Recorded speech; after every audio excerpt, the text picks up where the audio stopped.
Iginit ni Kalayaan Palawan Mayor Roberto Del Mundo na tila binabakura ng China ang Sandy Cay o mga sandbar malapit sa Pag-asa Island. Anya, papunta sila sa lugar pero lumalapit sa kanila ang mga Chinese fishing vessel kaya umatras na lang sila.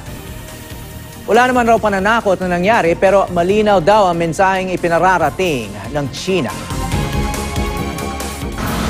Hindi mo masasabing tinataboy, ano? Hindi naman ibig sabihin tinataboy ka na binubumbang ka ng tubig. Hindi naman.